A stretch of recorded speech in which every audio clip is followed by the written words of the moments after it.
Hello friends, स्वागत है हमारे यूट्यूब चैनल में आपका। एसएससी कांस्टेबल जीडी जो हमारे साथी सेलेक्ट हो गए उनको हम शुभकामनाएं देते हैं। उनके ज्वाइनिंग लेटर स्टार्ट हो गए हैं। बहुत सारे हमारे साथी जो हैं वो सेलेक्ट नहीं हुए।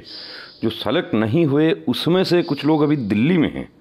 देखिए, हमारे भी एक स्टूडेंट है, मैं सब्सक्राइबर नहीं कहता, मैं स्टूडेंट ही कहता हूँ। मेरे लिए सभी स्टूडेंट है, चाहे वो मेरे पास ऑफलाइन पढ़ते हैं या ऑनलाइन पढ़ते हैं या मेरे से जुड़े हुए हैं किसी भी तरह से। ये जो गुजरात के कैंडिडेट हैं, इन्होंने एक्चुअली दिल्ली हाई कोर्ट में रिट याचिका भी दाखिल की वेटिंग के लिए। इनको कुछ फैसले हमने प्रोवाइड भी करवाए थे। इनका जो चैट है वो आपके लिए देखिए मैं दिखा रहा हूँ कि इनका जो तकलीफ़ है वो ये खुद भी उस दिन गए हैं पुलिस थाने में, जो राजेंद्र नगर पुलिस थाने में कैंडिडेट्स को लेकर गए थे, वहाँ पर भी ये गए हैं। अब ये इनका जो केस चल रहा है उसके बारे में कह रहे हैं कि इनका सुनवाई हुआ था कि 24 को फाइनल डेट लगी है, 24 मार्च को। सुनवाई बहुत जल्दी हो रही है, पहली 25 फरवरी की, दूसरी आज और तीसरी 24 को हो गई। दिल्ली हाई कोर्ट का कमाल है, वो पेटिशन काम कर रही है पटना हाई कोर्ट के। देखिए, हमने इनको एक पटना हाई कोर्ट का फैसला प्रोवाइड करवाया था। एक माननीय कलकत्ता उच्च न्यायालय का फैसला भी था, जिसमें कि वेटिंग के लिए जो 2015 के जो कैंडिडेट्स हैं उन्होंने वेटिंग के लिए वहाँ पर रिट याचिका लगाई थी। और कोई ऐसा प्रूफ हो तो डालो। आरटीआई के जवाब आए हैं वो डाल दो। आरटीआई के जवाब जो हैं वो कोई काम के आपके नहीं हैं, वो आए हैं, लेकिन उसमें कोई ऐसी बात नहीं है कि वेटिंग होगा या नहीं होगा। वकील ने बोला कोई भी प्रूफ हो पहले का, कोई नया सब डालो, आपकी हेल्प की सख्त ज़रूरत है। बिल्कुल, हम आपके लिए तैयार हैं। 15 दिन हो गए दिल्ली में आंदोलन से, मेरे को तो संभव नहीं लग रहा है।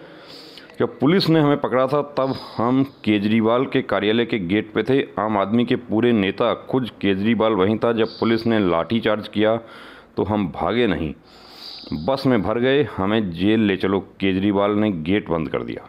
ये देखिए, आप लोग जो कह रहे हैं कि हम इस मुहिम में आपके साथ नहीं हैं, तो दोस्तों हम पूरी तरीके से इस मुहिम में साथ हैं। जब अगस्त में ये बात पहली बार उठी थी, ऑल मेडिकल फिट ज्वाइनिंग, और फिर 12 नवंबर का जो आपका दिल्ली चलो का जो मुहिम था, उसमें भी हम लोग आपसे पहले दिल्ली पहुंचे थे। 14 फरवरी को भी हम लोग आपसे पहले दिल्ली पहुंचे थे। लेकिन उसके बाद के जो पॉइंट हैं कि आप कहते हैं कि हम लोग दिल्ली में क्यों नहीं हैं अभी, तो उसके बारे में आपको बता देता हूं दोस्तों कि जो आंदोलन वाली जो बात है वो कहां तक आप लोग जायज़ हैं। आपकी मांग बिल्कुल जायज़ है, और जो आपकी मांग है पूरी करने का जो क्षेत्राधिकार है वो माननीय गृह मंत्री जी के हाथ में है। लोकतंत्र में सबको अपनी मांगे रखने का अधिकार है। किसी को ये हक नहीं बनता कि वो आपकी मांगों को खारिज करे। खारिज करेंगे तो सिर्फ और सिर्फ गृह मंत्री जी करेंगे।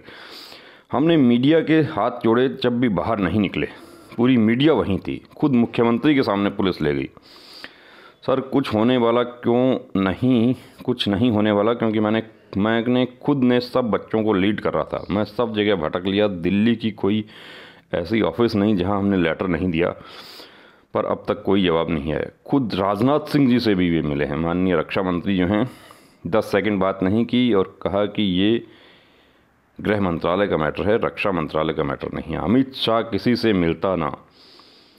जहां भी हम गए वहां से एक ही जवाब है, कोर्ट केस, कि आप लोग रिट याचिका दाखिल कीजिए। जब पुलिस ने सबसे पहले आप लोगों को 14 फरवरी को पुलिस ने रोका था, पार्लियामेंट स्ट्रीट पुलिस स्टेशन के खुद एसएचओ जो हैं उन्होंने आपको ये बात बताई कि आप कोर्ट केस कीजिए।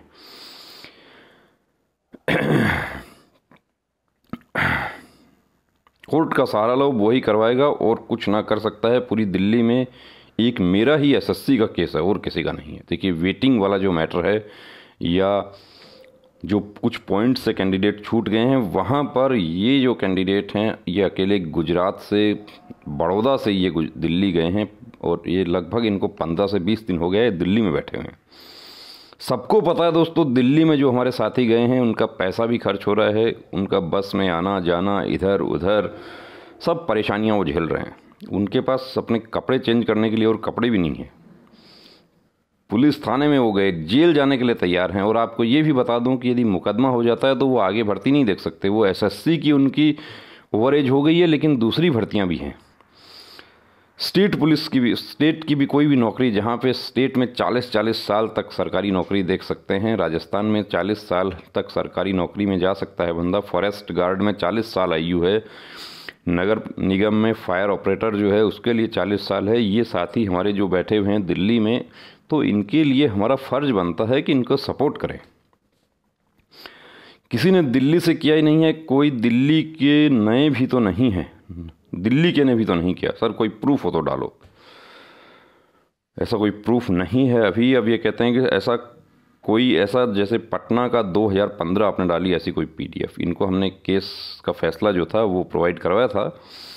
और जो आपके एडवोकेट हैं उनके पास में देखिए सारे इस तरह के प्रूफ जो हैं वो उनके पास में ऑलरेडी होते हैं। और हमारे से आप मांगते हैं तो हम बिल्कुल आपको पीडीएफ, केस नंबर, कोई भी फैसला पुराना जो मेडिकल से रिलेटेड है, मेडिकल के हमारे बहुत सारे साथी जो हैं वो केस जीत रहे हैं। उससे पहले रिजेक्शन वाले जो साथी थे उनको हमने ही एडवाइस किया था कोर्ट केस के लिए और वो लोग जीत गए, उनके मेडिकल हो गए। और अप्रैल में बता रहे हैं कि 15 अप्रैल के आसपास जो है लिस्ट आएगी, जिसमें जो मेडिकल, जिन लोगों का मेडिकल कोर्ट केस के आधार पे हुआ, जिनके मेडिकल रिजेक्शन वाले थे उनका हुआ। इसके अलावा रिवाइज रिज़ल्ट कुछ देखिए हमारे ऐसे भी कैंडिडेट्स हैं जो विदहेल्ड हैं, उनका वेरिफिकेशन का प्रोसेस हो रहा है। वो यदि आउट होते हैं तो उनकी जगह दूसरे कैंडिडेट्स को मौका मिलेगा। तो यहाँ मैं आपको ये बताना चाहता हूँ दोस्तों कि जो आपके लिए संघर्ष कर रहे हैं, जो आपके आगे हैं, आपके लीडर कौन हैं? आपके लीडर वो नहीं हैं जो आपके लिए आके वहाँ फ़ोटो खिंचवा लिए। इसमें हमारे ऊपर भी आरोप लगा कि तू कौन सा लीडर है। हम तो लीडर नहीं हैं, हम तो आपके पीछे पीछे तैयार हैं। आपने कहा 12 नवंबर को दिल्ली चलो, हम बिल्कुल 10 को ही वहाँ पहुँच गए, राजघाट सब जगह हम। लेकिन जब हमें पता चला कि राजघाट का नाम लेकर धरना प्रदर्शन जो है वो शहीद पार्क में करवाया गया और उसमें भी वहाँ भाषण देके छोड़ दिया गया, टोपी उड़ाई गई वहाँ पे, और सही मायने में आपको उस दिन टोपी ही उड़ाई गई थी, ये बता देता हूँ कि वो टोपी जो आपको उड़ाई गई। और वहाँ से जो है आपको कहा गया कि अभी हम राष्ट्रपति जी के पास जा रहे हैं और ज्ञापन देंगे वहाँ पे। तो आपके प्रतिनिधि मंडल जो गए थे उसमें एसएससी जीडी के कैंडिडेट को क्यों नहीं लेके गए? बहुत बड़ी बड़ी बातें की गई। परमिशन की हमने ही सबसे पहला पॉइंट उठाया। 12 नवंबर को हमें पता चल गया था कि इसमें बहुत बड़ा गेम हो रहा है और उसके लिए हमने परमिशन की बात की, परमिशन का मुद्दा उठाया। तो 24 जनवरी को परमिशन का लेटर दिया जाता है। अब मैं उन सब बातों के बारे में बात नहीं करूंगा दोस्तों। मैं सिर्फ और सिर्फ इतना कहना चाहता हूं कि जो हमारे स्टूडेंट जिनका चैट हमने लगाया है, ऐसे हमारे साथी दिल्ली में हैं, उनका आप लोग सपोर्ट कीजिए। यदि आप लोग वहां नहीं जा सकते हैं तो कम से कम इनको सोशल मीडिया पे सपोर्ट कीजिए, इनको कुछ आर्थिक रूप से भी देखिए इनका सपोर्ट कीजिए, क्योंकि ये अकेले वहाँ पे नहीं लड़ पाएंगे आपके लिए। तो ये जो आपके साथी हैं इनका हेल्प का आपका फ़र्ज बनता है। लीड करने के लिए देखिए लीडर हर कोई तैयार हो जाता है, लेकिन सच्चा योद्धा वही है जो आखिरी दम तक लड़े। बहुत सारे आपके लिए 12 नवंबर की मुहिम उठाई और जब आपको 14 फरवरी को आप लोग जब जा रहे थे तो वहाँ पर क्या हुआ, उसके बाद जब आप धरने पर बैठे उसके बाद क्या हुआ, कौन वहाँ पर आए, भाषणबाजी, कुछ नहीं हुआ। मीडिया, देखिए दोस्तों मीडिया जो है वो अपना काम कर रही है। मीडिया से आपको रिलीफ नहीं मिलेगा। आपको रिलीफ मिलेगा तो जो वेटिंग का पॉइंट है वो देखिए जायज़ पॉइंट है, और उसके लिए आपको माननीय उच्च न्यायालय या माननीय गृह मंत्री जी चाहें तो वेटिंग हो सकती है, और बिल्कुल हो सकती है। बहुत सारे हमारे साथी ज्वाइन नहीं करेंगे, लेकिन वो कब होगी, जब उनकी ज्वाइनिंग हो जाएगी उसके बाद में आपको कॉन्क्रीट एविडेंस आपको देने होंगे कि ये मेरा दोस्त है, ये नहीं गया, ये इस रोल नंबर वाला जो है ये यूपी पुलिस में चला गया, आपको प्रूफ देने होंगे।